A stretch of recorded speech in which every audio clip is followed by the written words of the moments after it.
Bismillahirrahmanirrahim. Hi everyone, I hope you are all doing well. I welcome you all in class of elementary number theory by David M. Burton. My name is Azmat Ali. Our chapter is chapter number 8, that is continue primitive root and indices. In last couple of lectures, we discussed about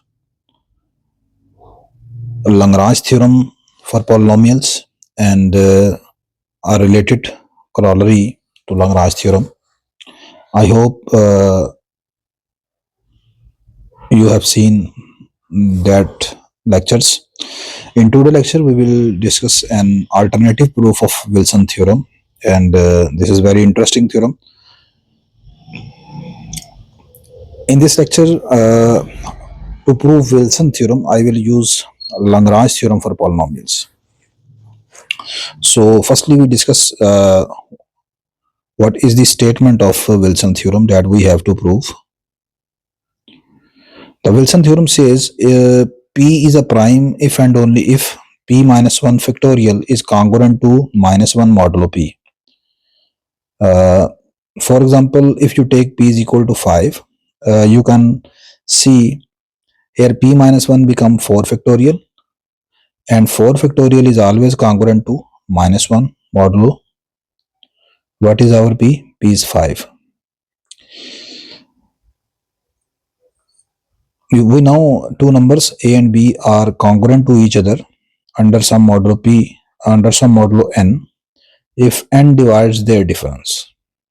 So clearly you can see here 5 divide the difference of 4 factorial minus minus 1. This is equal to 25, and clearly 5 divide 25. So from this particular example you can see that the Wilson theorem hold. To prove this theorem by using the Lagrange theorem, firstly I will construct a polynomial with the help of Fermat-Little theorem.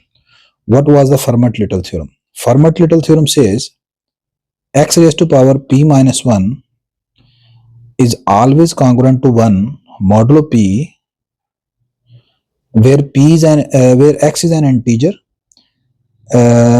which is relatively prime to p. Mean to say the GCD of x and p is equal to 1 here. If this congruence hold, then Fermat-Little theorem says there are p minus 1 solution, and these solutions are namely given by 1, 2, 3 up to so on p minus 1. That is the power of this congruence.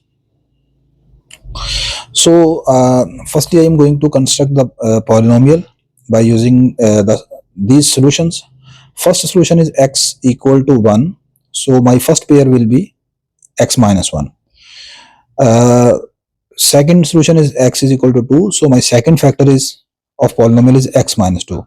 Similarly, for each solution I can obtain a factor. So this is my polynomial f of x given by x minus 1, x minus 2 up to so on x minus p minus 1 minus this is the expression in the Fermat-Little theorem, x raised to power p minus 1 minus 1. Clearly you can see that these are total p minus 1 factors. For example, if you take p is equal to 5, then you have only 4 factor, x minus 1, x minus 2, x minus 3 and x minus 4. Now if you multiply all of these 4 factors, what will be the highest power of this polynomial? Clearly the highest power of this polynomial will be 4. Then second is x cube, third last will be x square, x plus some constant. I am not interested in the coefficients of this polynomial.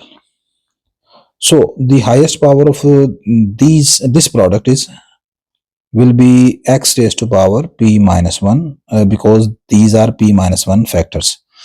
Now x raised to power p minus 1 is also here, x raised to power p minus 1 minus minus plus plus 1.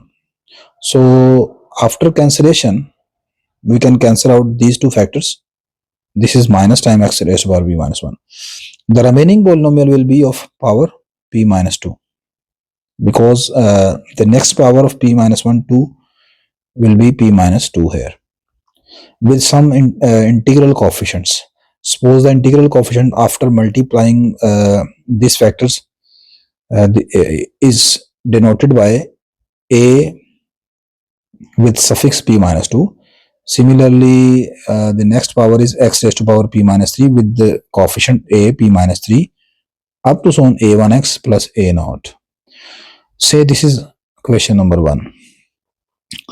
Now, in one, we can see here the highest degree of this polynomial is p minus 2, which is of degree p minus 2. So Fermat-Little theorem implies that p minus 1 integers are incongruent solution of the congruence f of x congruent to 0 modulo p. What is this? Actually, if you observe the original starting polynomial, this polynomial, in this polynomial, the highest power is p minus 1. So, according to Fermat theorem, there should be p minus 1 integer solutions of this polynomial f of x, because at the start I discussed that I am going to construct this polynomial with the help of the integer solution of Fermat-Little theorem. As the Fermat-Little theorem have p minus 1 solution, that's why these integers are the solution of this polynomial.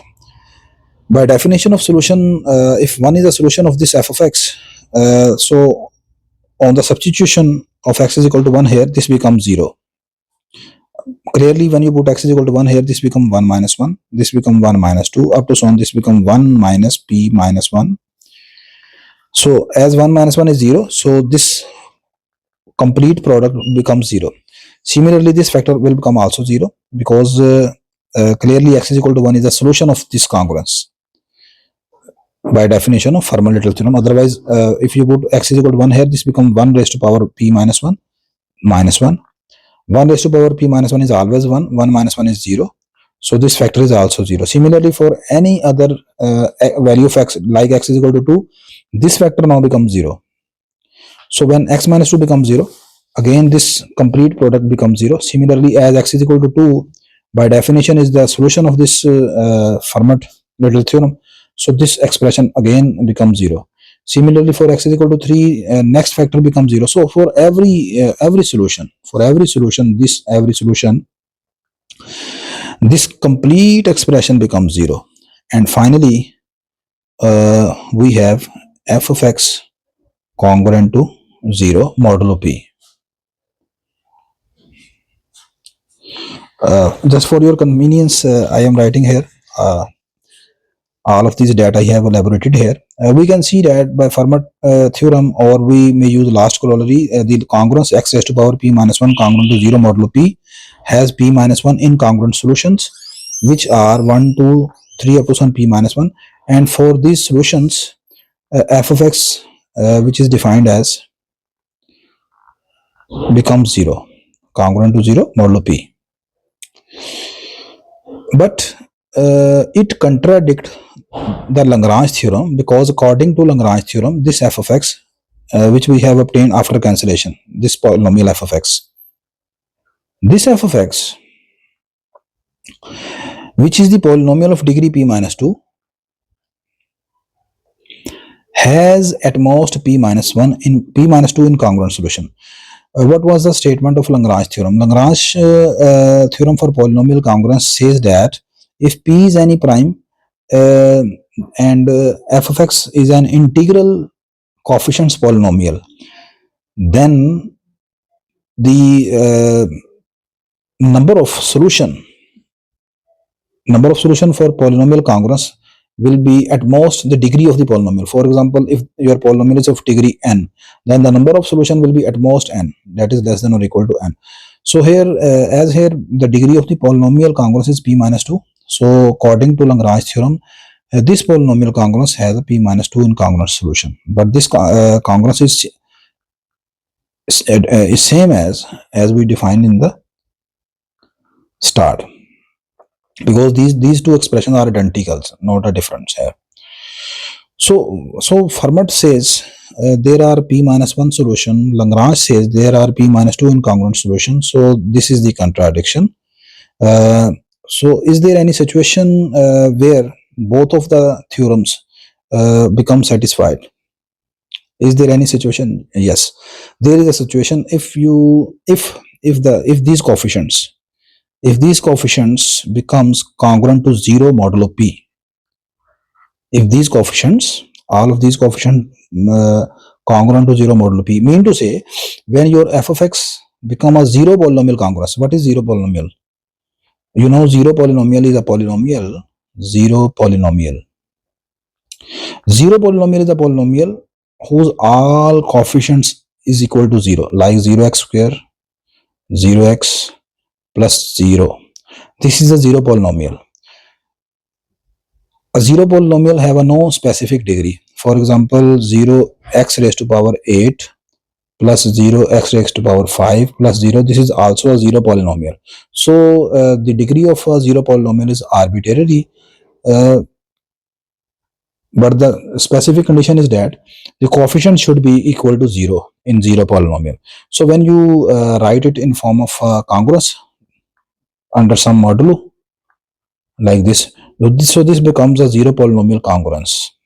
So the situation f of x congruence to 0 modulo p for all x. X means the solution of this congruence. This situation hold only when your f of x become a zero polynomial congruence, and this is possible when your these coefficients a p minus 2, a p minus 3 up to so on a1, a0, these are all congruence to 0 modulo p. What does mean by the congruency? Two number a and b are called congruence under some modulo n if n divide their difference.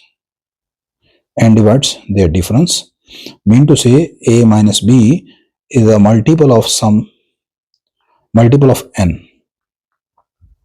So in this case, when all of these coefficients become 0, congruence to 0, then your f of x congruence to 0 is satisfied. Now when your f of x is congruent to 0, now see here, focus at this step here.